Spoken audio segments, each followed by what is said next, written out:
ಸಾಂಸ್ಕೃತಿಕ ನಗರಿ ಮೈಸೂರಿನಲ್ಲಿ ಸಿಂಥೆಟಿಕ್ ಡ್ರಗ್ಸ್ ಎಂಡಿಎಂಎ ತಯಾರಿಕಾ ಘಟಕ ಪತ್ತೆಯಾದ ನಂತರ ಕರ್ನಾಟಕದ ಗಡಿಗಳಲ್ಲಿ ಪ್ರಮುಖವಾಗಿ ಕೇರಳ ಮತ್ತು ತಮಿಳುನಾಡು ಪೊಲೀಸರನ್ನು ಜಾಗರೂಕರನ್ನಾಗಿ ಮಾಡಿದೆ.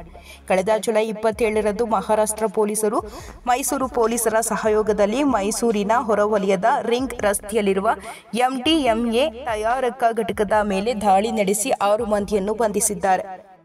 ಮುಂಬೈ ಪೊಲೀಸ್ ತಂಡವು ಕಾರ್ಖಾನೆ ಮೇಲೆ ದಾಳಿ ನಡೆಸಿ 381.96 ಕೋಟಿ ರು ಮೌಲ್ಯದ 187.97 ಕೆಜಿ ಮೆಫೆಡ್ರೋನ್ ಅನ್ನು ವಶಪಡಿಸಿಕೊಂಡಿದೆ. ಇದು ಮೈಸೂರು ಪೊಲೀಸರ ಗಾಢ ನಿದ್ರೆಯಲ್ಲಿರುವುದನ್ನು ಬಹಿರಂಗಪಡಿಸಿತು ಮತ್ತು ಪಿಂಚಣಿದಾರ ಸ್ವರ್ಗ ಎಂದು ಕರೆಯಲ್ಪಡುವ ನಗರದಲ್ಲಿ ಹುಬ್ಬೇರಿಸುವಂತೆ ಮಾಡಿದೆ.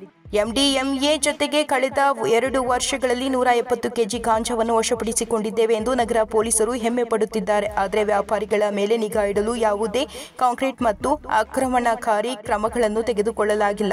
ಕರ್ನಾಟಕ ಕೇರಳ ಗಡಿಯಲ್ಲಿರುವ ವೈನಾಡ್ ಮೂಲಕ ವಿವಿಧ ಮಾರ್ಗಗಳ ಮೂಲಕ ಕೇರಳಕ್ಕೆ ಮಾದಕ ದ್ರವ್ಯಗಳನ್ನು ಸಾಗಿಸಲು drug mafia Mysuru try junction ಆಗಿ ಬಳಸಿಕೊಳ್ಳುತ್ತು. ನಂತರ ಅದನ್ನು ದಕ್ಷಿಣಕ್ಕೆ ಮಾರಾಟ ಮಾಡಲಾಗುತ್ತಿತ್ತು ಎಂದು ಮೂಲಗಳು ತಿಳಿಸಿವೆ. ಮಾದಕ ದ್ರವ್ಯ ಮಾರಾಟದಲ್ಲಿ ತೊಡಗಿರುವವ ಚಾಮರಾಜನಗರ ಮತ್ತು ಸತ್ಯಮಂಗಲಂ ಮೂಲಕ ತಮಿಳುನಾಡಿಗೆ ಡ್ರಗ್ಸ್ ಸಾಗಿಸಿ ಆ ರಾಜ್ಯದ ಪ್ರಮುಖ ನಗರದಲ್ಲಿ ಡ್ರಗ್ಸ್ ಮಾರಾಟ ಮಾಡಿದ್ದಾರೆ ಎನ್ನಲಾಗಿದೆ. ರಿಂಗ್ ರಸ್ತೆ ಕೈಗಾರಿಕಾ ಪ್ರದೇಶಗಳಲ್ಲಿ ಪ್ರತ್ಯೇಕವಾದ ಫಾರ್ಮ್ ಹೌಸ್ಗಳು, ಗೋಡೌನ್ಗಳು ಹಾಗೂ ಶೆಡ್ಗಳು ಮತ್ತು ವಿಜಯನಗರ, ಹೆಬ್ಬಾಳ, ಮೆಟ್ಟಗಳ್ಳಿ ಸೇರಿದಂತೆ ಇತರೆ ಪೊಲೀಸ್ ಠಾಣಾ ವ್ಯಾಪ್ತಿಯಲ್ಲಿನ ಕೆಲವು ತೋಟಗಳನ್ನು ಈ ಡ್ರಗ್ಸ್ ಮಾಫಿಯಾ ಬಳಸಿಕೊಳ್ಳುತ್ತಿದೆ ಎಂದು ಉನ್ನತ ಮೂಲಗಳು ತಿಳಿಸಿವೆ. ಮೈಸೂರು ಬಿಜೆಪಿ ಸಂಸದ ಯದುವೀರ್ ಕೃಷ್ಣದತ್ತ ಚಾಮರಾಜ ಒಡೆಯರ್ ಅವರು ಮೈಸೂರಿನಲ್ಲಿ 390 ಕೋಟಿ ಮೌಲ್ಯದ ಡ್ರಗ್ಸ್ ವಶಪಡಿಸಿಕೊಳ್ಳಲಾಗಿದೆ. ಈ ಬಗ್ಗೆ ಕರ್ನಾಟಕದ ಗೃಹ ಸಚಿವರು ಏನು ಹೇಳುತ್ತಾರೆ?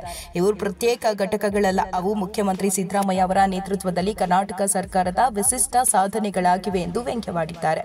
ಅಲ್ಲದೆ ನಾವು ವಿಫಲರಾಗಿದ್ದೇವೆ ಎಂದು ಗೃಹ ಸಚಿವರು ಒಪ್ಪಿಕೊಳ್ಳುತ್ತಾರೆಯೇ ಎಂದು ಪ್ರಶ್ನಿಸಿದ್ದು, ಇದು ಕೇವಲ ವೈಫಲ್ಯವಲ್ಲ, ಆಡಳಿತ ಸಂಪೂರ್ಣ ಕುಸಿತ ಎಂದು ಅವರು ಎಕ್ಸ್ನಲ್ಲಿ ಪೋಸ್ಟ್ ಮಾಡಿದ್ದಾರೆ. ಸರ್ಕಾರದ ಮೇಲೆ ಹೆಚ್ಚಿನ ಒತ್ತಡ.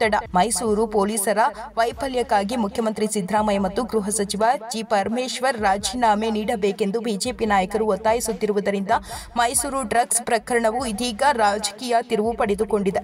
ಡ್ರಗ್ಸ್ ಜಾಲ ಪತ್ತೆಯಾದ ಹಿನ್ನೆಲೆ ರಾಜ್ಯ ಸರ್ಕಾರದ ಗೃಹ ಇಲಾಖೆ ವೈಫಲ್ಯ ಖಂಡಿಸಿ ನಗರದ ಬಿಜೆಪಿ ಯುವ ಮೋರ್ಚಾ ಹಾಗೂ ಬಿಜೆಪಿ ಘಟಕಗಳು ಮೈಸೂರಿನ ನೂತನ ಜಿಲ್ಲಾಧಿಕಾರಿ ಕಚೇರಿಯ ಮುಂಭಾಗದಲ್ಲಿ ಪ್ರತಿಭಟನೆ ನಡೆಸಿ ಸರ್ಕಾರದ ವಿರುದ್ಧ ಘೋಷಣೆ ಕೂಗಿದರು.